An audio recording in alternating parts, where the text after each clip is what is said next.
Carpal tunnel syndrome, CTS, is a condition caused by compression of the median nerve as it passes through the carpal tunnel in the wrist. It leads to a characteristic set of symptom signs in the hand and wrist. Below is a detailed explanation of its diagnosis and management. Diagnosis of carpal tunnel syndrome.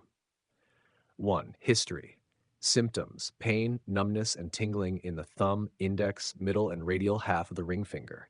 Symptoms are often worse at night or after activities involving wrist flexion. Patients may describe clumsiness or weakness in the hand, particularly with fine motor tasks, e.g., buttoning a shirt. Symptoms may be relieved by shaking or flicking the hand, flick sign. Risk factors: repetitive hand use or prolonged wrist flexion, e.g., typing, driving. Medical conditions such as diabetes, rheumatoid arthritis, obesity, pregnancy, or hypothyroidism. 2. Physical examination, inspection. Look for atrophy of the thenar eminence in advanced cases. Palpation, assess for tenderness over the carpal tunnel. Special tests. Tinel's sign. Tapping over the median nerve at the wrist elicits tingling in the distribution of the median nerve. Phelan's test. Flexing the wrist to 90 degrees for 30 to 60 seconds reproduces symptoms. Durkin's compression test. Direct compression over the carpal tunnel reproduces symptoms. Functional assessment. Assess grip strength and thumb opposition for weakness.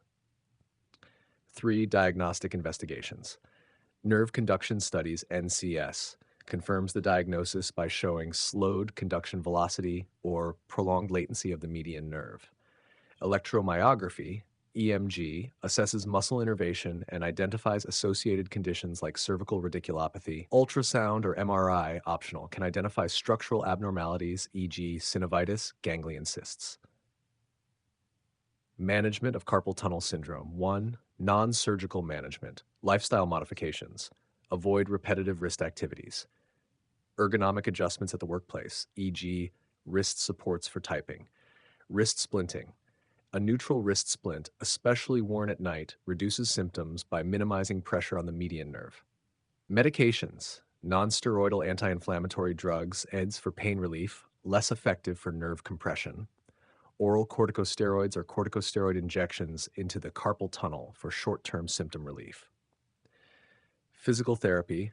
Nerve gliding exercises to improve nerve mobility and reduce adhesions. Treat underlying conditions. Manage diabetes, hypothyroidism, or inflammatory conditions. Alternative therapies, acupuncture or yoga may provide symptom relief in mild cases. Surgical management, indicated when symptoms are severe or progressive, e.g., persistent numbness, weakness, or atrophy. Non-surgical treatments fail after 6 to 12 weeks. Procedures. Carpal tunnel release, CTR. The transverse carpal ligament is cut to relieve pressure on the median nerve, can be performed via open or endoscopic techniques. Postoperative care. Early mobilization is encouraged.